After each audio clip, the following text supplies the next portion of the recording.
좋은 마술사가 되는 건 어렵습니다. 사람마다 기준도 달라요. 하지만 나쁜 마술사가 되지 않는 것은 생각보다 간단합니다. 오늘의 주제는 카드 마술을 하면서 가장 많이 하는 실수 4가지입니다. 첫 번째 실수는 버릇처럼 카드를 만지작거리는 겁니다.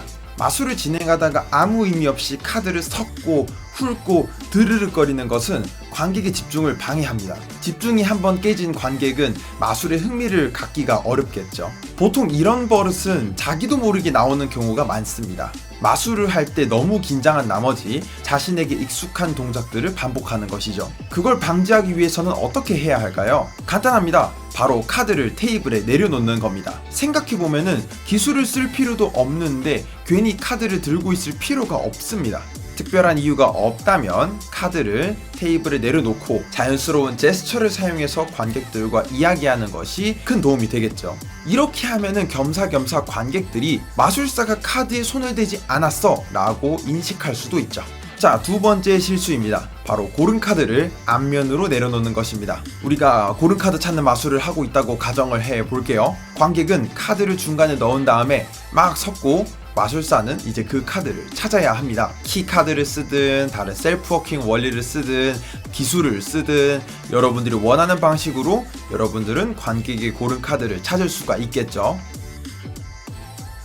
이때 많은 사람들이 이렇게 진행을 합니다. 바로 관객 앞에 고른 카드를 내려놓으면서 고른 카드 이 카드 맞나요? 라고 물어보는 거죠. 이게 뭐가 문제가 되는지 모르시겠다고요? 그러면은 다른 방법을 하나 소개시켜 드리겠습니다. 마술사는 관객이 고른 카드라고 생각하는 카드를 뒷면으로 테이블에 내려놓습니다. 그리고 관객에게 고른 카드가 무엇인지 물어보죠. 관객의 대답을 듣고 나서 그제서야 마술사는 카드를 뒤집어 이게 고른 카드라는 걸 보여줍니다. 제가 두 번째 방식을 선호하는 데에는 여러 가지 이유가 있습니다만 가장 큰 이유는 주도권입니다. 마술사가 고른 카드를 앞면으로 내려놓게 되면은 마술의 주도권은 관객에게 넘어가게 돼요. 이 카드 맞나요? 라고 물어보는 순간에 관객은 아니요? 이 카드 아닌데요? 라고 이야기할 수 있는 권리가 생기는 겁니다. 물론 그런 사람은 많이 없겠지만 실제로 고른 카드가 맞는데도 마술사를 곤경에 빠뜨리기 위해서 일부러 틀렸다고 얘기하는 경우도 있겠죠. 마술의 성공과 실패가 관객이 결정을 할 수 있게 되는 겁니다. 하지만 우리가 만약에 고른 카드가 무엇인지를 관객에게 먼저 물어본다면 어떨까요? 관객은 아직 저희가 내려놓은 이 뒷면 카드가 자신의 고른 카드라는 거를 알지 못하는 상황이니까 거짓말을 할 이유도 없겠죠. 이런 상황에서는 마술사는 조금 더 관객을 상대로 주도권을 갖게 됩니다.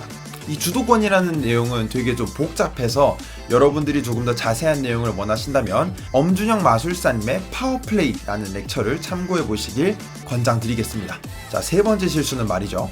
관객을 쳐다보지 않는 겁니다.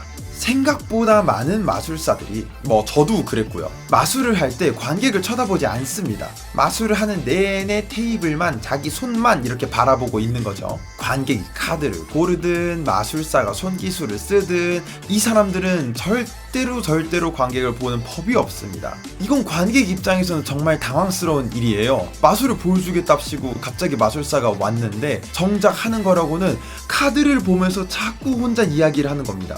당연히 관객은 마술에 대한 집중과 흥미가 떨어질 수밖에 없겠죠.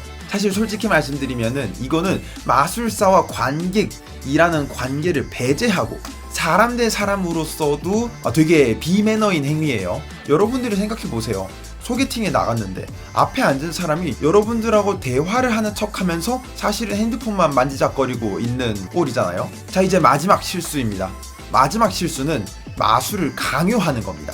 정말 많은 마술사들이 이 사실을 간과하는 것 같아요. 여러분, 확실하게 말씀드릴게요.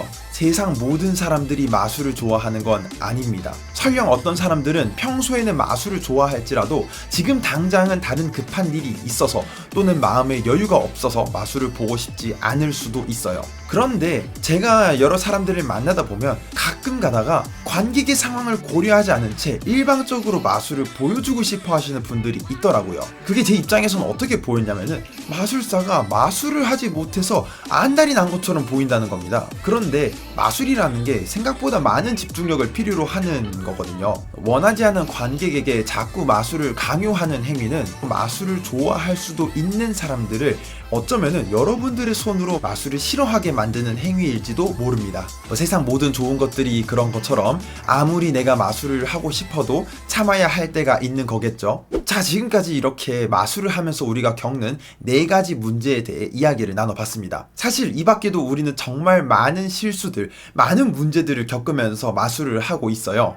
제프 맥브라이드라는 세계적인 마술사는 자신의 책 쇼닥터에서 마술사가 겪을 수 있는 실수와 문제들을 질병으로 규정하고 그에 대한 해결책들을 의사가 내리는 진단법처럼 이야기하고 있습니다. 여기에는 연습 부족이나 완벽주의처럼 마술사 스스로에게 내재된 문제들도 있고요. 마술을 방해하는 관객이나 다한증처럼 마술사 바깥에 있는 외부적인 요인에 대해서도 이야기를 나누고 있습니다. 마술을 하면서 느끼는 죄책감처럼 굉장히 심오한 주제들도 포함되어 있더라고요. 사실 실수를 하지 않는 사람은 없어요. 여러분들이 생각하는 가장 대단한 사람들조차 정말 많은 실수를 하면서 살아왔을 겁니다. 그럼에도 우리가 어떤 실수를 왜 하는지 알아낼 수 있다면 더 나아가서 그 실수들을 극복하기 위해 어떻게 노력해야 되는지 알아낼 수 있다면 우리는 조금 더 나은 마술사가 더 나은 사람이 될 수 있을 겁니다. 지금까지 박영균이었습니다.